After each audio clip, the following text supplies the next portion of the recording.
AP ఆర్థిక శాఖ మంత్రిగా పయ్యావుల కేశవ్ గురువారం సచివాలయంలో బాధ్యతలను తీసుకున్నారు. సచివాలయంలోని 2వ భవనంలో వేద పండితుల ఆశీర్వచనాల మధ్య పూజా కార్యక్రమాల అనంతరం ఆర్థిక మంత్రిగా బాధ్యతలను స్వీకరించారు ఆయన. ఈ క్రమంలోనే ఎన్నికల సందర్భంగా చంద్రబాబు నాయుడు ఇచ్చిన ప్రతి హామీ మేరకు పయ్యావుల కేశవ్ తొలి సంతకం పెట్టారు. స్థానిక సంస్థలకు ఇవ్వాల్సిన 15వ ఆర్థిక సంఘం నిధుల విడుదలపై మొదటి సంతకం పెట్టారు ఆయన. ఈ నేపథ్యంలోనే స్థానిక సంస్థలకు 250 కోట్ల మేర నిధుల విడుదల దస్త్రంపై సంతకం చేశారు.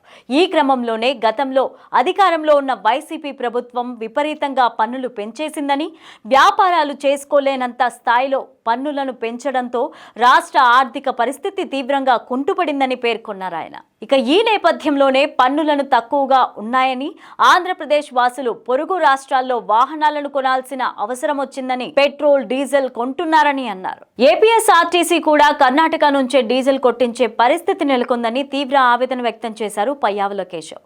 ఒక్క ఫార్చునర్ కారు పక్క రాష్ట్రాల్లో కొనడం వల్ల ఆంధ్రప్రదేశ్ ప్రభుత్వం 16 లక్షల మీద ఆదాయం కోల్పోతుందని పయ్యావుల కేశవ్ తెలిపారు. ఇక రాష్ట్రంలో పన్నులు పెంచడం ద్వారా ఆదాయం పెంచుకోవాలని మాజీ సీఎం వైఎస్ జగన్మోహన్ రెడ్డి ఆలోచన విధానం వల్ల ఆంధ్రప్రదేశ్లో వ్యాపారాలు లేకుండా పోయాయని అన్నారు ఆయన.